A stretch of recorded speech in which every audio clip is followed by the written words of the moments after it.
दी print के YouTube channel को subscribe करें और ताज़ा अपडेट्स पाने के लिए बेल आइकन दबाएं।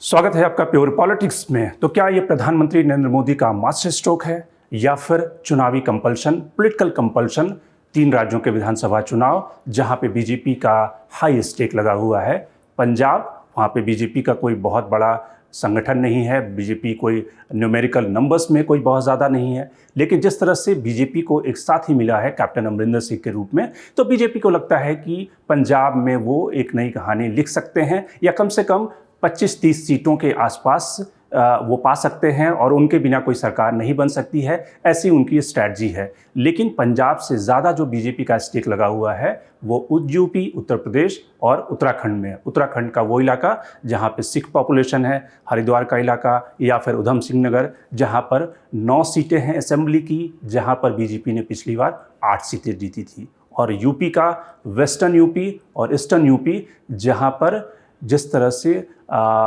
किसानों का आंदोलन है, जो राकेश टिकैत, आरएलडी, समाजवादी पार्टी का गठबंधन, तो ये कहीं ना कहीं बीजेपी के प्रोस्पेक्ट को नुकसान पहुंचा सकता था। तो इसलिए कहीं ना कहीं एक मास्टर स्ट्रोक कहा जा सकता है या फिर बीजेपी का पॉलिटिकल कंपल्शन। तो प्योर पॉलिटिक्स में बात प्रधानमंत्री के इस नए मूव की।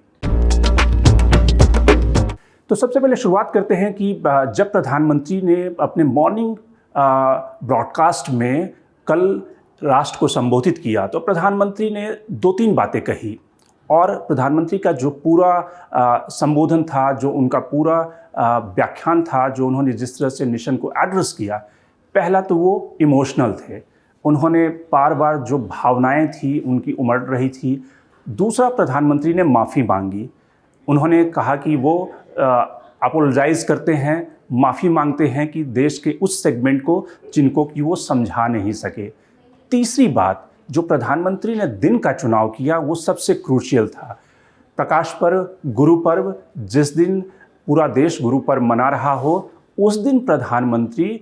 इस तरह की घोषणा करें जो कि सिख कम्युनिटी को अपीज करे, किसान जो प्रोटेस्टिंग फार्मर हैं उनको अपीज करें, उनके दिलों पर जो उनके दिलों में जख्म भरे हैं उन पर मरहम लगा सकें। और अमित शाह ने इस बात का खास तौर से, जो अमित शाह ने जो ट्वीट किया उसमें उन्होंने इस बात का खास तौर से उल्लेख किया कि ये प्रधानमंत्री का स्टेटमेंटशिप दिखाता है कि गुरु पर्व के दिन वो एक जो कम्युनिटी है उसको एड्रेस करने के लिए, किसानों के इंटरेस्ट को सर्व करने के लिए उन्होंने इतनी बड़ी घोषणा की है। अगर अमित शाह के शब्दों को देखें, उनका जो कोट है जो उन्होंने ट्वीट किया है, उन्होंने कहा है कि ये प्रधानमंत्री का रिमार्केबल स्टेट्समैनशिप है और प्रधानमंत्री ने स्पेशल डे चुना है गुरु पर्व के दिन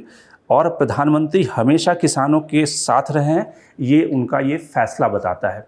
अब इस वर्डिंग जो है, जो शब्द हैं, उससे आप मतलब निकाल सकते हैं कि आने वाले दिनों में बीजेपी का कैंपेन किस तरह से चलेगा, किस तरह से सिखों के पर्व के दिन प्रधानमंत्री ने सिखों के जख्मों पर मरहम लगाने के लिए इतनी बड़ी घोषणा, यानी कि अपने ही पास किए, पार्लियामेंट से पास किए बिल को कौन रिपील करता है। चूँकि प्रधानमंत्री के पास किसानों के लिए दर्द है, हमदर्दी है, इसलिए उन्होंने अपने ईगो को किनारे करते हुए, जो अपोजिशन पार्टियों का सबसे बड़ा चार्ज क्या था कि प्रधानमंत्री एरोगेंट हैं, अपने ईगो के कारण 1 साल से किसान प्रोटेस्ट कर रहे हैं, सर्दियों में रात गुजार रहे हैं, लेकिन प्रधानमंत्री उस पर ब्लिंक करने को तैयार नहीं है। लेकिन अब बीजेपी कहेगी कि देखिए प्रधानमंत्री ने अपने ही पास किए, पार्लियामेंट से पास किए बिल को रिपील कर दिया, वापस ले लिया, चूँकि फार्मर्स का एक सेगमेंट इससे खुश नहीं था और डेमोक्रेसी में अगर एक सेगमेंट, एक तबका भी अगर खुश नहीं है तो उसका ध्यान रखना भी जो राजा है, जो प्रधानमंत्री है, उनका कर्तव्य है। लेकिन इसका जो पॉलिटिकल इम्प्लीकेशन है, उस पॉलिटिकल इम्प्लीकेशन को समझते हैं कि आखिर प्रधानमंत्री के अगर 7 साल के आप कार्यकाल को देखें, 7 साल के टेन्योर को देखें,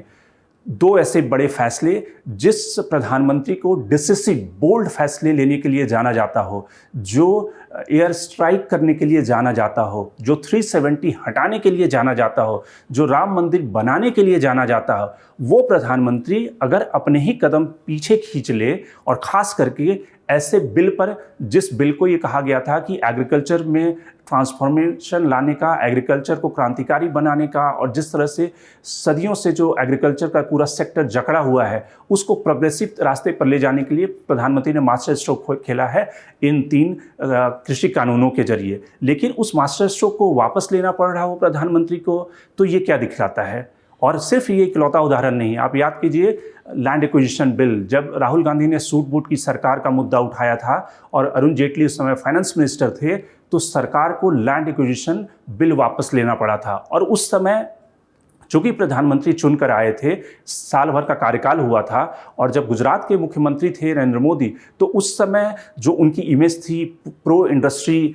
इमेज थी, और उस तरह से कि चीफ मिनिस्टर के रूप में वो जाने जाते थे जो उद्योग के लिए, रिफॉर्म के लिए, इकोनॉमिक लिबरलाइजेशन के लिए हमेशा तत्पर रहता है। तो जब मुख्यमंत्री के तौर पे उन्होंने देखा कि इंडिया की डेवलपमेंट को रोक कौन रहा है, रोड ब्लॉक क्या है, तो उन्होंने पाया कि सबसे बड़ा जो रोड ब्लॉक है कि किसी भी इंडस्ट्री को ज़मीन नहीं मिलती, क्योंकि वो ज़मीन इतनी महंगी है। जो सोशल ग्रुप हैं, जो पावर ग्रुप हैं, जो प्रेशर ग्रुप हैं, वो ज़मीन एक्वायर होने नहीं देते, और इसलिए कोई भी इंडस्ट्री, कोई भी जो नेशनल प्रोजेक्ट हैं वो लग नहीं पाते। मसलन झारखंड का उदाहरण लें। झारखंड में अगर पावर प्रोजेक्ट आप देखें कि झारखंड के पावर प्रोजेक्ट सालों से, 15 साल से 20 सालों से लटके पड़े हैं। बहुत सारी ऐसी पावर कंपनियां ने तो अपने प्रोजेक्ट भी बंद कर दिए, वहाँ से वो वापस चली गई इन्वेस्टमेंट लगा करके भी। तो नरेंद्र मोदी को लगा कि इस सबसे उभरने का सबसे आसान राय है कि रास्ता है वो लैंड एक्विजिशन करने का एक विधेयक लाया जाए, जिसके जरिए लैंड एक्विजिशन की जो प्रक्रिया है उसको सरल बनाया जाए। लेकिन किसानों का आंदोलन छिड़ गया उस मुद्दे पर, और उसी समय राहुल गांधी ने सूट बूट की सरकार, और जिस तरह से उस मुद्दे को उन्होंने इतनी ज़्यादा हवा दी कि प्रधानमंत्री को लगा कि ये तो उनके पॉलिटिकल कैपिटल पे हमला हो जाएगा, और जिस तरह से वो उदारवादी रवैया अपना करके इंडस्ट्री को साथ लेकर चलने की बात कर रहे थे, लेकिन यहाँ तो उनका पॉलिटिकल कैपिटल ही खिसक जाएगा। तो इसलिए प्रधानमंत्री ने देर सवेर न किए बिना उन्होंने लैंड एक्विजिशन बिल को ठंडे बस्ते में डाल दिया। वैसा ही दूसरा मसला है कृषि कानूनों को लेकर। बीजेपी के एक नेता ने मुझे एक बार कहा था कि वैसे हम कोई भी अगर कानून या कोई भी ऐसे रिफॉर्म लाते हैं या कोई भी जनता के सामने रखते हैं, उस पे अगर कोई विरोध हो रहा हो तो हम जनमत को मैन्युफैक्चर करने का पूरा प्रयास करते हैं, यानी कि साम दाम दंडभेद सब कुछ इस्तेमाल करते हैं। जैसा कि आपने देखा होगा कि जिस तरह से एनआरसी के मुद्दे पर विरोध हुआ तो पूरी तरह से सरकार ने साम दाम दंडभेद का इस्तेमाल किया। लेकिन बियॉन्ड द पॉइंट, अगर एक सीमा लक्ष्मण रेखा से ज़्यादा अगर ये डिसेंट जो है विरोध चला जाता है तो प्रधानमंत्री को पैर खींचने में समय नहीं लगता, और प्रधानमंत्री तुरंत रिट्रैक्ट कर लेते हैं अपनी पोजीशन से। एनआरसी पे यही हुआ था, लैंड एक्विजिशन बिल पे हुआ, और तीसरा ऐसा मुद्दा है कि फार्मर्स बिल, जो तीनों कानून संसद से पास हो गए, उसको प्रधानमंत्री ने कहा कि अब ये रिपील हो जाएंगे, ठंडे बस्ते में चले जाएंगे। तो यानी कि सरकार को लगता है कि उनका पॉलिटिकल कैपिटल खिसक रहा है, तो सरकार उस पर तुरंत अपना जो जिसको कहते हैं ना कि पूरी तरह से 56 इंच के सीने वाली जो बात होती है, उस पर प्रधानमंत्री तुरंत रिट्रैक्ट कर लेते हैं। लेकिन इसका असली मुद्दा जो है, इसका जो असली चुनावी कनेक्शन है, यूपी और उत्तराखंड से है। यूपी में जिस तरह से फार्मर एसोसिएशन का विरोध था, जिस तरह से राकेश टिकैत का आंदोलन था, और जिस तरह से समाजवादी पार्टी और आरएलडी वेस्टर्न यूपी में एक इसको मुहिम के तौर पर प्रोजेक्ट कर रही थी, और ख़ास करके कोरोना के काल में जिस तरह से अनएम्प्लॉयमेंट बढ़ी, जिस तरह से पेट्रोल डीजल की कीमतों के कारण वहाँ पर एक रिजेंटमेंट आई, महंगाई बढ़ी, तो वो सारे फैक्टर एक तरह से कॉकटेल की तरह काम कर रहे थे। और अगर पिछला सी वोटर का सर्वे देखें, सी वोटर के सर्वे ने एक तरह से बीजेपी के लिए अलार्मिंग सिचुएशन पैदा की थी, जिसमें कि सी वोटर का सर्वे उनको जो बीजेपी को सीटें दे रहा था वो 100 सीट यानी कि 325 से 225 सीट पे बीजेपी आ गई थी, और अखिलेश यादव की पार्टी 160 और 70 सीट सी वोटर का सर्वे अखिलेश यादव की पार्टी को दे रहा था। बीजेपी के कई नेता ये कहते हैं कि जो पार्टी का इंटरनल सर्वे था वो भी कहीं ना कहीं दोनों के बीच में जो सिचुएशन थी वो नैरो हो रही थी बीजेपी और समाजवादी पार्टी के रूप में। और वो कैंपेनिंग से पहले का ये सर्वे है। जैसे जैसे कैंपेनिंग और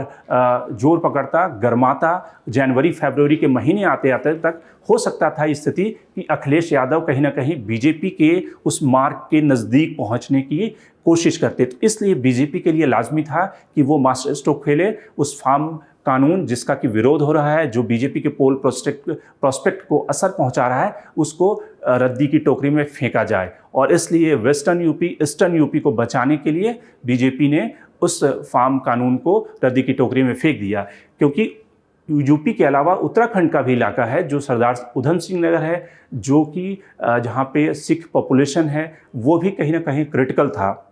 और वो इस तरह से क्रिटिकल था कि यशपाल आर्या अभी थोड़े दिन पहले जो बीजेपी के नेता थे, सरकार में मंत्री थे, उन्होंने वापसी की है, वो कांग्रेस में चले गए हैं और उस इलाके से ही वो नेता हैं। और जहाँ पे बीजेपी की 9 सीटें थी, अब वो घटकर 7 सीटें हो गई है। और अगर ये फार्म प्रोटेस्ट और ये कानून जारी रहता तो हो सकता था कि बीजेपी वहाँ पे 9 सीटों में से 1-2 सीट पाने की स्थिति में होती, 7 सीटें हारने की स्थिति में हो जाती। वैसे में बीजेपी का नंबर ऑटोमेटिकली डाउन हो जाता। तो इसलिए पंजाब,